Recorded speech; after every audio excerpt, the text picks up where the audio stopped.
በስመ አብ ወወልድ ወመንፈስ ቅዱስ አሐዱ አምላክ አሜን። ሰላም የክርስቶስ ቤተሰቦች ቤታችን ቅድስት ድንግል ማርያም አስራት የበኩራት ያደራ ልጆች እስከ ሞት ድረስ ወደደን በልዑል እግዚአብሔር ስም እንደምን ዋላችሁ።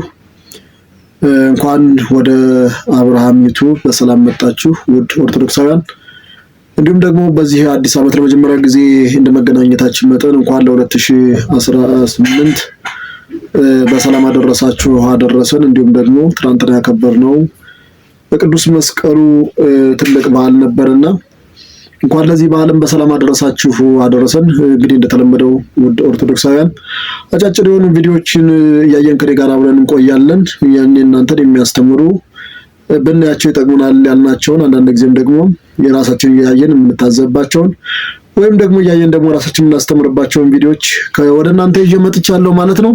አብራችሁን ቆዩ። እስኪ እንግዲህ መጀመሪያችንን ከዚህ ቪዲዮ አይተን እንጀምር። በእውነት በጣም በዚህ መስቀልን በዓል ስናከብር ያዘንኩበትም የተደሰትኩበትም ቪዲዮ ነው። ቪዲዮን አይተን እስኪ ሀሳብ እንሰጥበታለን።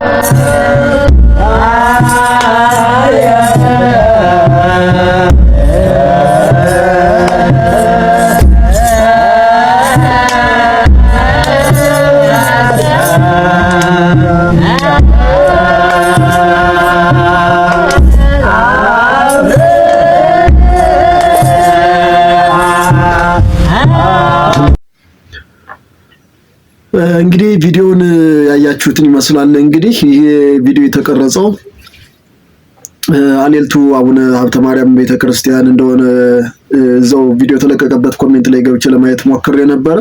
እውነቱን ለመናገር በጣም ደስ ያለኝም የሚያሳዝነኝም ቪዲዮ ነው።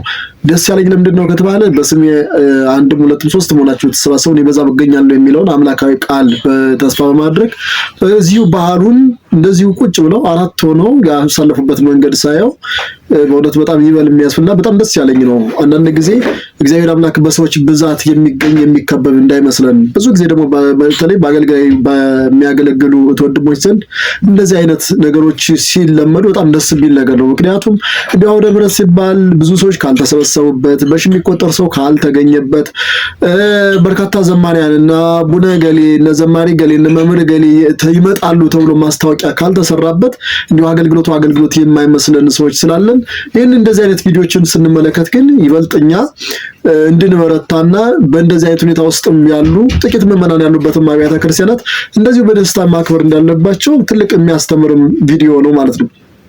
እንግዲህ ያሳዘነኝ ደግሞ ምንድነው ከተባለ በአንድ ቦታ ላይ ህዝብ ተጨናንቆ የሚጋፋበት በጣም በርካታ ህዝብ ለጠጠር መቋሚያ ጠፍቶ በምንጋፋበት ቦታ ላይ ደግሞ እንደዚህ አይነት ቦታዎችን ደግሞ ሄደን አለማሰባችንና አለማዋላችን እንዲሁም ደግሞ ጥቆማ ለመስጠታችንን ደግሞ ሳስበው ደግሞ በጣም የሚያሳስብ ነውና እንግዲህ ውድ ተመልካቾቻችን ለእናንተም የቤት ስራ ይሆናል ብዬ አስባለሁ። ምክንያቱም ለቀጣይ ዓመት ቢያንስ እንደዚህ አይነት ቦታዎችን አሳደን ሄደን ባሉበት አብረናቸው ከጎናቸው ሆነን ብናከብር ለኔ መልካም ነው እላለሁ። እናንተም ደግሞ በዚህ ላይ ሐሳብ አስተያየት ካላችሁ ኮሜንት ላይ ሐሳባችሁን ስጡ። ወደ ቀጣይ ቪዲዮ እናልፋለን።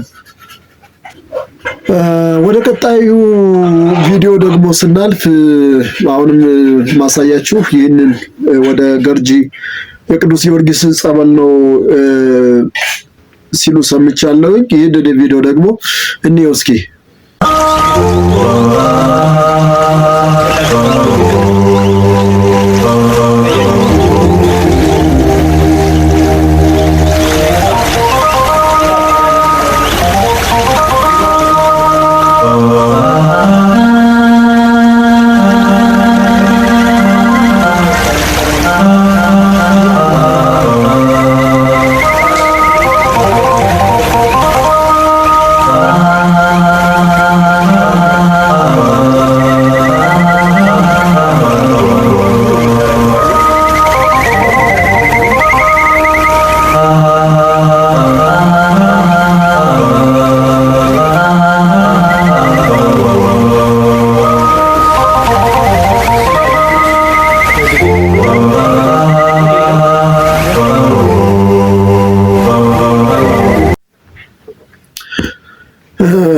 እንግዲህ እንዳያችሁት ነው ይህንን ቪዲዮ ለምትለምናገር በጣም አንጀት ነው የሚበለው። የገና ነው የቅዱስ ጊዮርጊስ ጸበል ቦታ እንደሆነ ወደ ገርጃ አካባቢ እንዳለ ነው። ይህንንም እዛው ከቪዲዮ ላይ መረጃ ያገኘሁትኝ።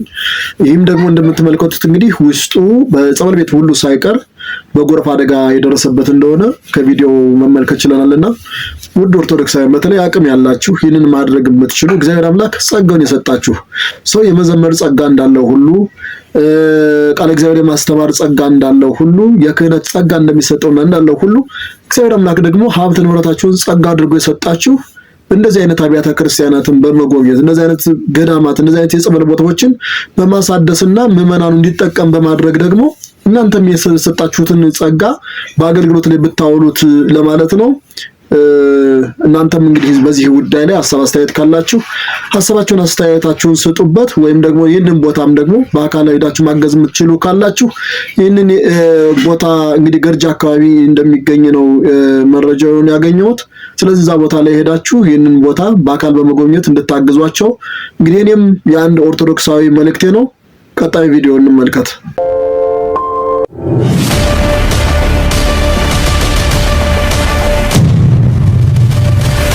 እንዴ አማኒ እንኳን ደህና መጣ። በበሩ ገብተሽ አረፍ። እንኳን ደህና ቆየኝ። ባርኮት ደህና ነህ? ማለቴ ሰላም ነው? አረ ሰላም ነው። መጣሁ አንድ ቦታ ደርሼ። አይ ስራ ኑሮበት ነው የሚሆነው። ቆይ ምሳ ላምጣልህ።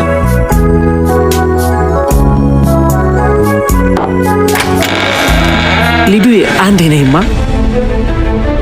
ቅድም ቁማር ተበልተ ነው አይደል እንደዛ ስትሆን የነበረው? ጭራሽ ደግሞ በካርታም ጃኬትን ተበልተ መጣ። የኔ ፍቅር ነገ የሚመልስልሽ 2,000 ብር ስጭኝ። የተበሉትን ላስመልስ። አልሰጥም። አትሰጭኝም? አዎ እሺ። አማኒ እቺ ነገር ተበላሽታለች። አሰርቼ ላምጣት። አየለት በቃ እየገባኝ አይደለም። ምንድን ነው ወንድሜ? የኃላፊነት የሚሰማው የድሮ ባርኮት አይደለም፣ ተቀይሯል። በጣም እኮ ነው የሚገርመው። ቲቪው ካልመጣ ዲኮደሩ አይሰራም እኮ ነው የሚለው። ምንድን ነው የቀየረው? ቁማር። ያ ሁሉ እንክብካቤ፣ ለቤቱ የነበረውን ፍቅር፣ ለራሱና ለትዳሩ የነበረውን ክብር በሙሉ የቁማሩ ፍቅር ወሰደበት። ዲያቆን ከራሱ ጋር ይታገላል፣ ግን ፈጽሞ አልቻለም። ቁማር ፍቅሬን ነጠቀኝ።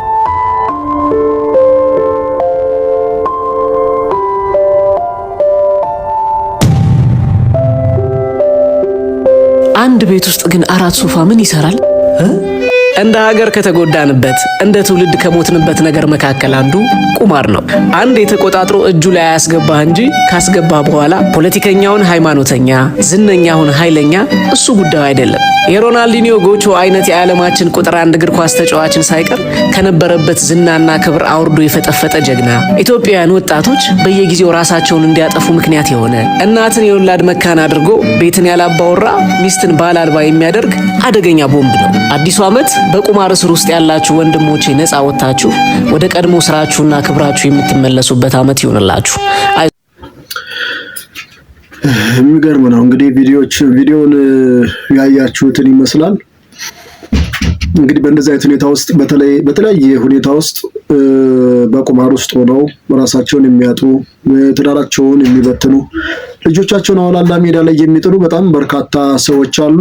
እንግዲህ ይህን አዲስ ዓመት በተለይ 2018 እናንተ እቅዳችሁ ምንድነው ማለት የነበሩባችሁ አብሯችሁ የመጡ ተንከባለው አብሯችሁ የመጣችሁ ከዛሬ 2 ዓመትም 3 ዓመትም በፊት የሚሆን ከዛሬ እንደው በ2017 የሚሆን አብሯችሁ የመጡ መጥፎ ግብሮች በ2018 ግን ይህንን መቅረፍ አለብኝ ብላችሁ የምትሉት ለራሳችሁ ማስቀመጥ ይኖርባችኋል። እውነቱን ለመናገር ቪዲዮ እንደው በአትኩሮትና በአጽንኦት ለተመለከተበት ሰው በጣም የሚያስተምር ቪዲዮ ነው።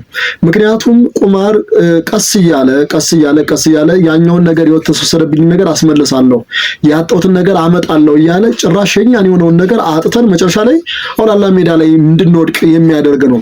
በተለይ ደግሞ በእንደዚህ አይነት ሁኔታ ውስጥ ያላችሁ በዚህን ዓመት ይህንን አደርጋለሁ ከዚህ ስራ ይወጣለሁ ብላችሁ የምትወስኑበት ዓመት ሊሆንላችሁ ይገባል ማለት ነው።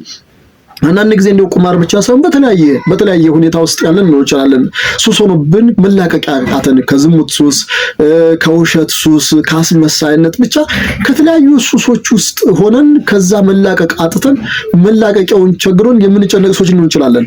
በዚህ አዲስ ዓመት ውስጥ ግን እቅዳችን ምንድነው? በ2018 ልናሳካው የሚገባው ያልቆረባችሁ፣ ቅዱስ ሥጋውን ክቡር ደሙን ያልተቀበላችሁ፣ ከቤተ ክርስቲያን የራቃችሁ፣ በሰንበት ትምህርት ቤት ታቀፋችሁ ቃለ እግዚአብሔር እየተማራችሁ ያልሆናችሁ እቅዳችሁ ምንድነው? እኔ ሰሞኑን አንድ ፈገግ ያስባለኝ ነገር ልንገራችሁ። ሶሻል ሚዲያ ላይ አንዱ እንደው ፎቶውን አድርጎ የሆነ ጽሑፍ ለጥፎ አየሁኝና መንፈሳዊ አገልጋይ ነው እና ስመለከተው ምን ይላል? የዘንድሮ የ2018 እቅዴ ብር አለማበደር ነው ይላል። ከዛ እንደው ከታች ምን ይላል የሚለውን ኮሜንት ዝቅ ብዬ ለማየት ሞከርኩኝና ዝቅ ብዬ ስመለከት ሌሎች አዎ እውነት ነው እኔ ብር አበድሬ ወዳጆች ሁሉ አጥቻለሁ የሚሉ ሰዎችን ተመልክቻለሁና እንደዚህ አይነት እቅዶችን ሳይሆን እግዚአብሔር አምላክ እኛ ከሌሎች መርጦ የሚሰጠን በተሰጠን ነገር ላይ ነግደን እንድናተርፍበት ነው እንጂ ለሌላ አይደለም። ሌሎችን ስለሚጠላቸው እኛን ስለሚወደን አይደለም። ከሌሎች ለይቶ እንደው እግዚአብሔር አምላክ በሀብት እንኳን የተባረክን ሰዎች ካለን የሚባርከን እንደው ከሌሎች የተለየን ፍጥረት ሆነን ከተለዮች እንደው ለእግዚአብሔር ቢሆን እግዚአብሔር ከሌሎች አብልጦ የሚወደን ስለሆነ አይደለም። እግዚአብሔር አምላክ ለኛ ከሰጠን ላይ መልሰን ለእርሱ ሰጠን ዋጋ እንድናገኝና እንድንጸድቅ እግዚአብሔር አምላክ ስለሚፈልግ ነውና እንደው ይሄንን ቪዲዮ ሳይ በእውነቱ ለመናገር ፈገግ አስብሎኛል። እንደዚህ አይነት እቅዶችን የሚያቅዱ ሰዎች አሉ።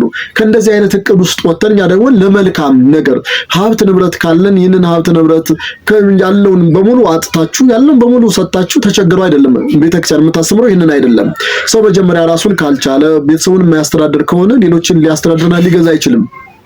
እና ግን ከዚህ ባለፈ ደግሞ እግዚአብሔር አምላክ እንዲህ በከንቱ የምታባክኑትን ቁምሳጥን ሙሉ ልብስ ይዛችሁ ነገር ግን አርጅቶ እንኳን ቆሽሾ ለሌላ መስጠት የማትፈልጉ ለቤት መወልወያ ማድረግ የምትፈልጉ በጣጥሳችሁ ለትራስ ጨርቅ ማድረግ የምታደርጉ በእንደዚህ አይነት ሁኔታ ውስጥ ምግብ በቤታችሁ ውስጥ ባክኖ ተበላሽቶ የሚባክን የሚደፋበት ቦታ ካለ እንደዚህ አይነት ሁኔታ ውስጥ ላይ ያላችሁ ሰዎች ካላችሁ የዘንድሮ ዓመት የ2018 እቅዳችሁ ከእንደዚህ አይነት ሰዎች አስተሳሰብ ጎን ሳይሆን ከእንደዚህ አይነት አስተሳሰብ ወጥተን ሌሎችን የምናግዝበት የምንረዳበት ከመጥፎ ነገር በሙሉ የምንላቀቅበት አዲስ ዓመት ሊሆን ይገባል ማለት ነው።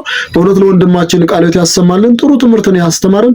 እንግዲህ ያያችኋቸውን ቪዲዮዎች ለዛሬ ይህን ይመስላል። እንግዲህ ጀማሪ ነኝ፣ ወደፊት ገና የተሻሉ ነገሮችን ለመስራት አስባለሁ። እንግዲህ የምሰራበት ቦታም የተመቸ አይደለም። እናንተ ካበረታታችሁኝ አይዞ በርታ ካላችሁኝ ይህንን ፕሮግራምም ደግሞ ለሌሎች እንዲደርስ ሰብስክራይብ እንዲደረግ ሀሳብ አስተያየትም ደግሞ እንዲታደርግ እንዲታሻሽል የሚለውን ከእናንተ ካገኘውኝ ያሻሻልኩኝ እንደ እግዚአብሔር መልካም ፍቃድ ወደፊት ደግሞ በስቱዲዮ እንገናኛለን ብዬ ተስፋ አደርጋለሁ። አሁን አላልኩም ካዲያ ወደፊት ያልኩኝ ማለት ስራዬን አይቼ ይህ ስራ ለዛ የሚያበቃኝ ከሆነ ነው። የእናንተ ብርታት ደግሞ ለዛ ያስፈልገኛል።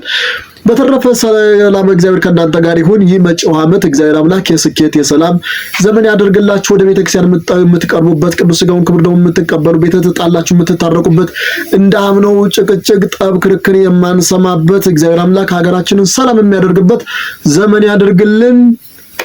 ሰላም ሁኑልኝ። እግዚአብሔር ያክብርልኝ።